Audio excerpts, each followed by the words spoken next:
Ito na naman tayo. Siguro iwan ko na lang yung motor dito kila parin pati. Dito pa lang sa bungad, medyo malalim na oh. Tayo sa gilid, testingin natin.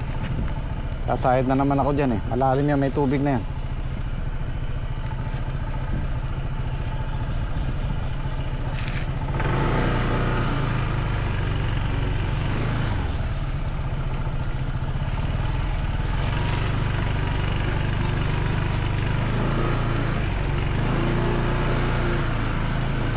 Yeah. Okay.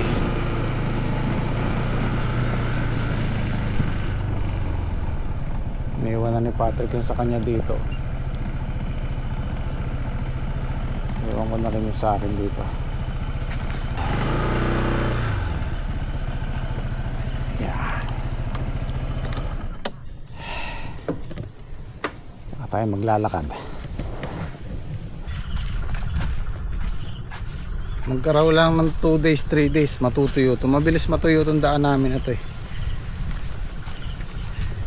Nung isang araw natuyo na to, kaya lang kinabukasan umulan na naman. At nga pala maraming nagtatanong doon sa kanta, maraming nag-comment tungkol doon sa kanta. Sino daw ba composer? Si paring Reggie po. Yan, shoutout kay paring Reggie, maraming salamat. Tinesting lang niyang gawan ako ng kanta kasi kaming magkukumpare, meron kaming kanta awit ng tropa. Si paring Mac Lagunilla po ang gumawa. Ngayon nag-usap kami nung isang araw, sabi ko pare maganda yung kanta natin, sabi ko nagustuhan ko rin. Ayun, sinandan ako ni paring Reggie kamakalawa, so ginamit ko na. Ayan, si paring Reggie po may gawa na. Siya nag-compose. Ano po yun, sa AI. Ayan, shoutout pare. Salamat. Maraming natuwa doon sa kanta. Tama-tama nga naman kasi sa amin. Kapasyal nga daw si paring Reggie dito eh. Sabi ko pare, maputik.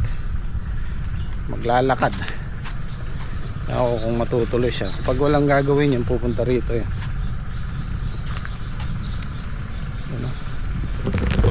Babaw na yung motor dyan.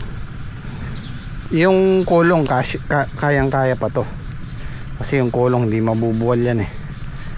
Tsaka medyo mataas ang kulong, kagaya ng ADV. Kahit patayin mo yung traction control nya, sasayad na, sobrang lalim yan. Pag natuyo-tuyo to, ayusin namin.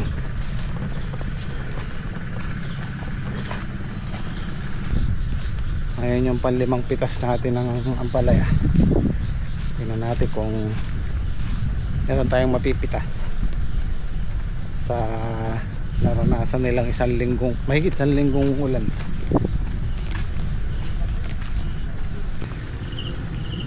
Ha? Mukhang sumulong ba? Parehas lang siguro. Parehas lang. Ayan na, mag-aaraw na, dadami na yung bungan. Ganda nung kanta yan, sino yung nag-compose? Si paring Reggie may sala nun. Sa pala yun. Ganda nga ng Oo. Naman walang copyright sariling kanta eh. Anniversary natin ngayon, Trek ah. Ngayon ay 27. Oo, July 27, 2 years na po kami dito. Oo. Hindi na tayong apat pare. Kakapat. Ay pare. Ayos, para mahiram ko muna yung abli nyo. Pwede mong hiramin yung pinagbenta mo na namin. Oo, meron sila 20k oh. 20k na. Oo. Pinapahiram sa akin ng Gym Squad para daw ma-renew ko tong farm 2. Tapos yung kung makakapitas tayo ngayon, dadagdagan ko na lang. Nakaapat. Ayos. Ayos siguro yun. Nasa. Ata. Mulo nga pa. Sa nakalasa ng kuryente. Mabunga. Yun o, sumikat na siya haring araw.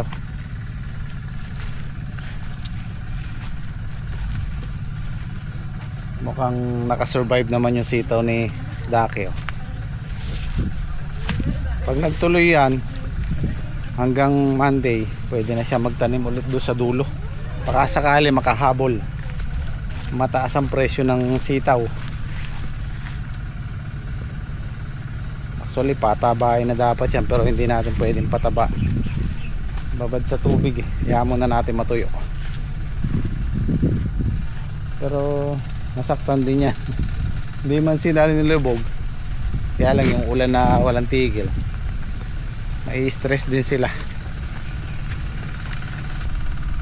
Tingnan natin kung makakailan tayo sa panlimang pitas na ampalaya. Yan yung kay Saldi, medyo naantala din ang paglaki niyan.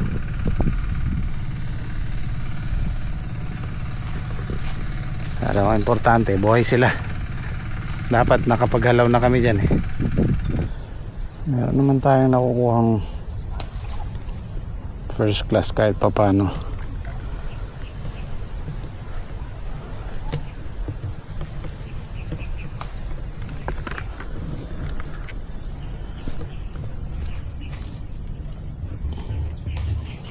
Ito yung 4-5 tudling na ano na tubig.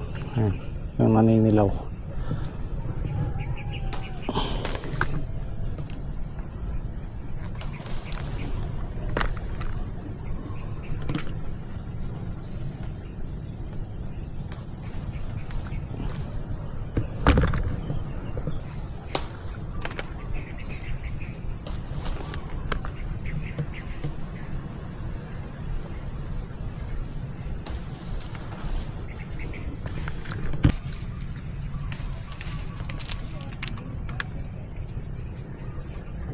Parang magkahit sila borno.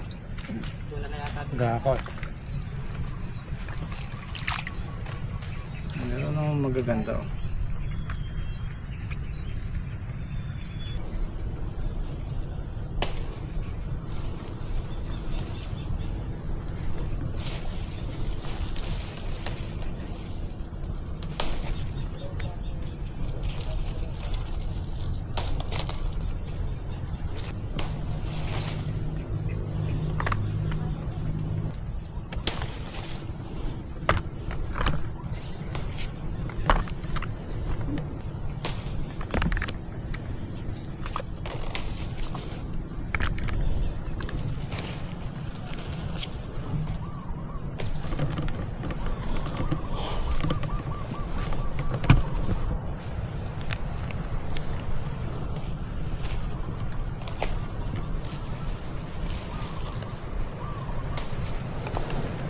Ganda pa rin ang taliyo kahit maulan.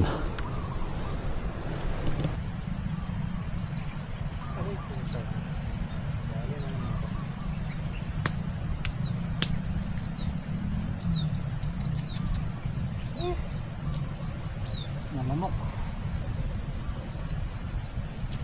Dali ang kamay ko.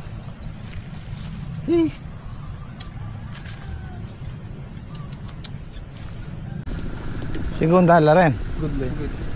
Deningan. 4, 6, 8. Okay. Parang nga mga ban. Wah.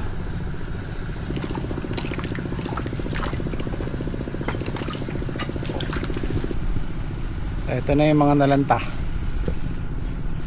Ito yung babad sa tubig. Ano, madilaw na sila. Buti na lang, ito yung tinamaan, ito yung green alpha.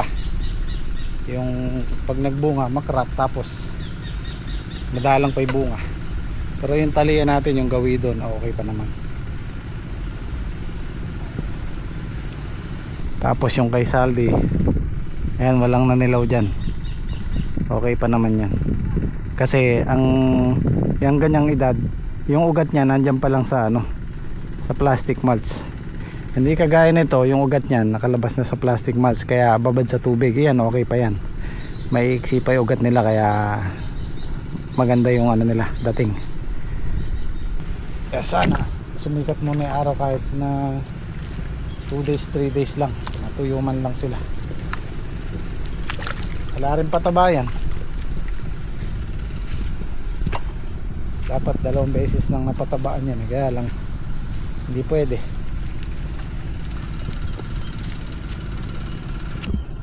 Guys, ito na yung talong ano. Lanta na. Ang daming talong. 1 hektarya mahigit yan. Ang naitanim dyan 123. Kasi ang estimate ko sa 1 hektaryang talungan, matigas na yung 80 tray. Hanggang, kasi nagtatanim kami kalahating hektarya 43. Yun ang tamang sukat namin. Pagka nag-100 ka sa 1 hektarya, masinsin na po yung tanim nun. Kaya yung pumasok dito 120, 130. Dito nakuha ko yung 10,000, mahigit 10,000 na lang na may hinahabol ko sa puhunan dito. Dahil nga konti yung bunga, naka 14 pitas po tayo dyan. Maganda na may presyo, kaya lang konti lang bunga.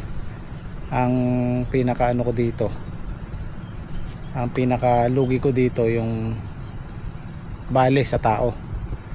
Yung bali nila, yun ang hindi ko mahahabol. Ganun talaga eh. So dito guys, mayroon tayong panibagong natutunan. Kasi gaya ng sabi ko, ako maluwag ako sa tao, maluwag ako sa mga kasama natin. Sila yung pinagdi-decide ko. Pero this time, kung meron tayong makuhang makakasama, ako yung magdi-decide. Kung hindi pwede, kung hindi nila type, hindi pwede. Hindi na ako papayag kasi ako yung talo eh. Ang nangyari kasi dito, unang usapan namin, kasi mahigit 1 hektarya ito eh, 1.1 o 1.2. Sabi ko kasya na 100 tray dyan. Umorder sila ng 150 tray. Tinawagan ko, sabi ko sobra ako yung 150. Ang bilang ko dyan, ang estimate ko dyan 100 tray lang.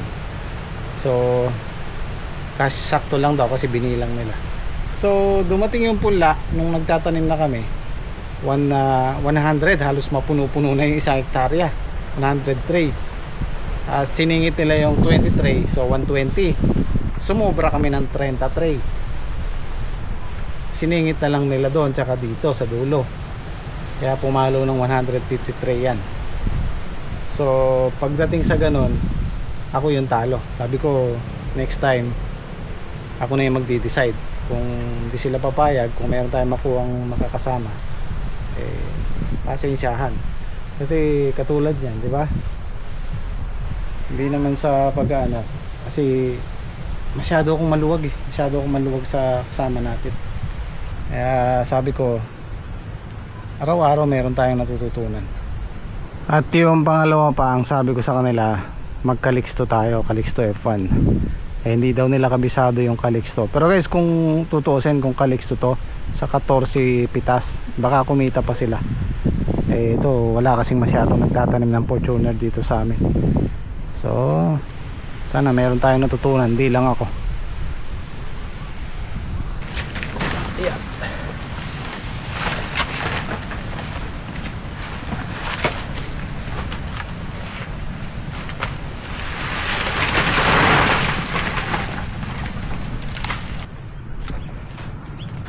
Mga atras pa yata nyo.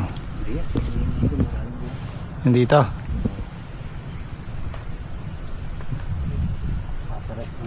Maparehas. So at least 400 kilos pwede na.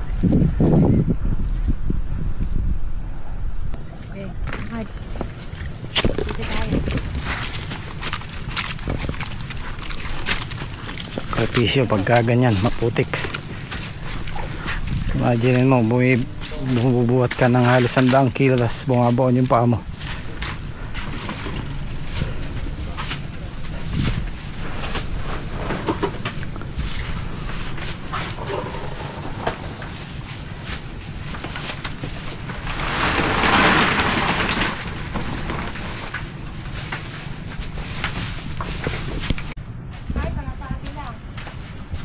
Itong mauuna 150 yung good, tsaka 11 na segunda 260.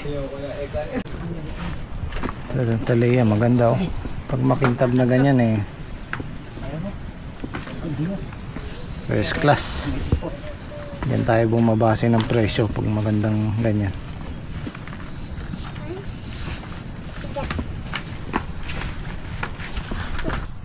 tayong bisita eh. Si paring Reggie, tsaka si paring Denver. Wala mo, tilapia dyan. Lahat na. Dito sa talo ka pare, baka sakali. May dala kami ba't dito pare? Ano ba tayo? Nakalo yung ginawa mo na yun. Ang dalawa boss din yung ano mo, inverter mo kuryente. Oo. Eh pare, ang dami nagkagusto doon sa ginawa mong kanta. Oo. Kaya si paring Reggie po nag-compose doon. Ako yung nag-ano. Sinenda niya pa ako kagabi. So testingin natin sa susunod na mga video. Composer na po si paring Reggie.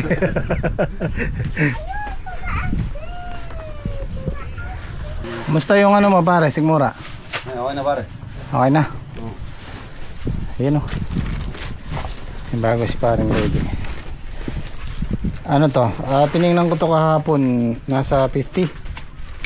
Yung ano, yung 30 minutes yung ano, flight time. Yung ito, nasa 61. 61k. Play mo, combo. Okay na ako doon sa akin. Okay pa na. Hindi, sira na kasi sa akin eh. Okay pa naman eh. Yung battery niya. Ito mas mahaba yung ano nito. Flight time, Oo, 30 minutes. 45. Po, tama nga. Samantalang yung gamit natin, nasa 10 minutes lang yun, ano? 10 minutes, 50 minutes 15 minutes, oh. Laki ng battery. Ano yan? DJI DJI Mini 4 Mini 4 na, okay. Pro. Yan, maganda yan. Wala lang, hindi ka nagagamit na cellphone. Meron na siyang ano, built-in na screen. Ang maganda ito pare, may landscape na pang Facebook, may pang... Oo. Tsaka may ano yan, sensor yan, di ba? Hindi siya babangga. Oo. 60. Okay pa naman yung sa akin ba? Kaya mo pali drone na yan, ganda tanawin doon yan, dagat. Sige para, testingin mo yan. Hindi na, pwede sa biran. Baka meron kayong makuha ng isda ni parin Denden dyan. May nakukuha sila dyan. Ito pa isa oh. Oo, yung isa, yung Neo. Neo. Yan yung pwede sumunod sa'yo eh, no? Pwede rin dito pare, mag-gamit. Yan maganda. Pwede siya dito. Oo. Ayos.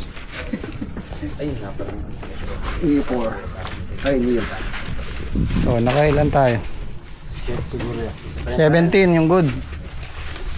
17. 23, 24, 25, 26, 27, 28. Kalahatin tonelada rin, 540. Hindi yung matras yan. Hindi, sumulong pa. Ilan ba yung nakaraan natin? Ay, pala isa yun. Ay, good pa pala yun. Ay, nagod na.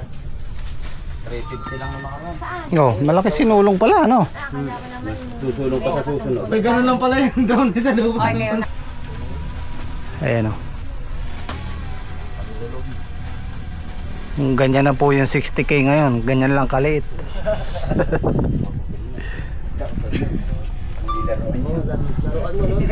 Magpabili ka nung lumilipad ako.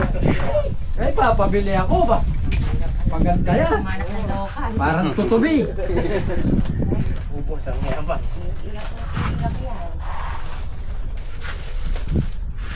Kabilang na ba yan sa binilang mo kanina niya? Hindi, pang sojo rin dalo na rin. Kaya nga, 540. Pupuno yan pare. Sobra pa yan. Pwede na siguro ipasok yung tricycle dito. Ha? 540 pare. Oo, kalahating tonelada rin.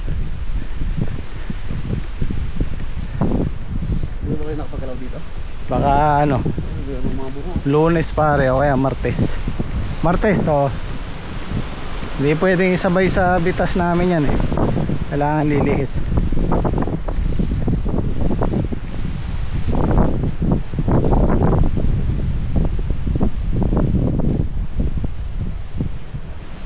Parang ganyan lang muna kahit 2 araw na naka-recover sila.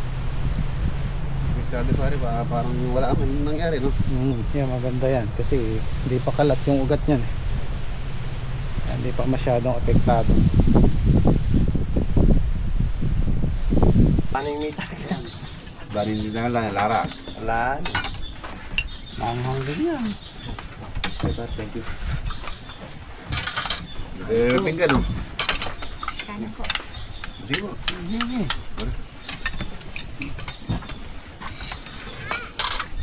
Ano, ganyan?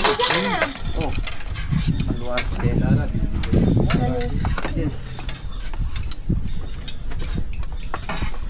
Bob,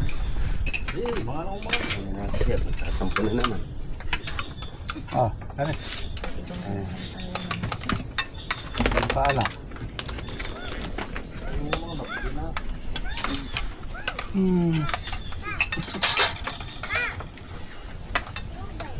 Domingo pa lang yun nyo.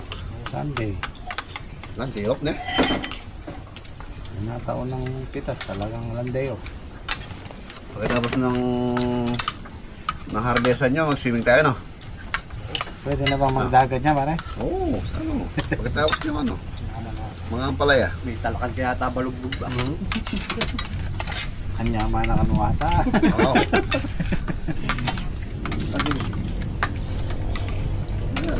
Kailangan natin mag-relax. Ang matagal-tagal na yung dagat namin, natin ah. may gitna po siyang to. Yung uli. Kasiguran. Ay, yung Lapa. huli pala. Naulita mo Pangasinan na. Pangasinan nga pa. Kasi na, no? Kandaligaw-lugaw ko tayo. Para may pangas Yung ko. may bangas ka.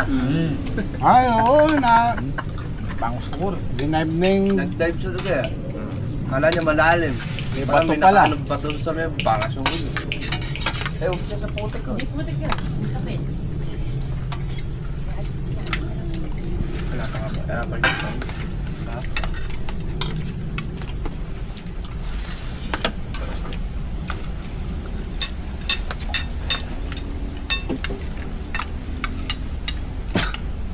Naligaw tayo na ito. Oo. Baka saan, ulit-ulit na ulan. Niglit siya, dala na yung masukan. Ah, Jamie, stok yan. DJ, ano ba naman to ah? Pinipigilan na pala tayo. Ang driver na nitong van na yung Yun ano yung tingin panggasgas eh. mga parising siya. Wow, kaya na itong lugar na. Oo, anong... Dala nga akong balikan. Oo. Gawin ba tamo kaya kini ana ala na. Ano magsabalo ah. Niglit talaga na. Dadaan ta. Layo-layo pa rin din. Bakot na ba?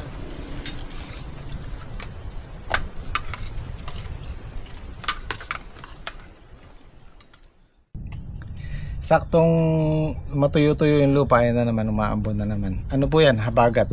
Wala naman po tayong paparating na bagyo. Kaya lang, inihila nung bagyo yung habagat, yung dating bagyo. Kaya nagtatagal yung habagat. Pwede daw tumagal yan hanggang next week. So, expected na natin yan. Okay lang yan, yung ambon-ambon. Wag lang yung buhos talaga. Kasi napupuno yung palayahan kahit mataas siya. Siyempre, napapatakan din ng ulan. Babad sila masyado. Kaya sabi ko sana maarawan man lang ng mga yung full sunlight ng 2 days para makarecover yung ugat. Ay naninilaw na sila. At nga pala, kung mapapansin nyo, wala na po yung isang kasama nating nag-aalaga ng talong kasi kinausap niya ako nung isang araw. Sabi niya, Kuya Jim, paano bang diskarte natin? Sabi niya kasi wala na akong tatrabuhin patay na yung talong ayan o. Nahiyaman ako sa inyo, sabi niya, kasi nga malaki yung bali niya. Sabi ko, ganun talaga hindi naman natin ginusto yan hindi mo naman kako ginusto yan, kaya wala tayong magagawa. So nagpaalam siya sa akin, sabi niya baka hindi muna ako makalusong kasi nga wala akong tatrabahuhin, kailangan ko maghanap buhay. Sabi ko walang problema. Siya po yung kasama nating nahihiya sa video. At siya rin yung ibinukod ko ng pagkain kasi nga libre sila sa pagkain binukod ko siya sa pagkain para kako hindi siya kasama sa video pag kumakain kami. So nagluto sila dito, may budget naman siya para sa pagkain nila, lalo na pag nag-harvest. Kasi po pag dating sa ganyan ikaw ang financier at nalugi, siyempre bumabali sila, kailangan nila yun pag naluging ganyan mahirap nang habulin kasi nga saan nila kukunin yun, di ba? Kasi pagod din sila. Sa akin hinahayaan ko na lang. Yung dating kasama ko sa farm 1, malaki din yung bali sa akin. natalo nilubog din yung talong, saan natin kukunin yun kasi nga pagod din sila. So sa akin, inaano ko na yun, sabi ko hayaan nyo na, walang problema doon, sabi ko basta kung sakaling may tatrabawin man dyan, diba, lilinisin, pwede naman silang tumulong. Yun na lang yung pambawi ko sa gastos, diba? Kaya wag nyo pong mamasamain kung sa susunod na mga makakakuha ko ng makakasama, kailangan yung bali nila nakaano lang, nakalimita lang, hindi yung sobra-sobra kasi talagang meron time na sumusobra yung bali. Kaya sa susunod sabi ko control muna sa bali, yung tamang panggastos okay lang, wag lang yung sobra-sobra kasi lumalaki yung bali tapos hindi mo alam, matatalo ka pala. So pwede naman bumali ng malaki pag umaani ka ng malaki, pwede yun. Ito kasi hindi pa namumunga, medyo hindi ako nakapag-control sa bali nila kasi ganun ako dati pagka alam kong pagod sila, kailangan nila yung sige bali, natalo. Kaya sabi ko next time control muna. Ito po yung sinasabi kong araw-araw meron ako natututunan, hindi lang sa tatanim, pati sa pagmamanage, meron tayong natututunan.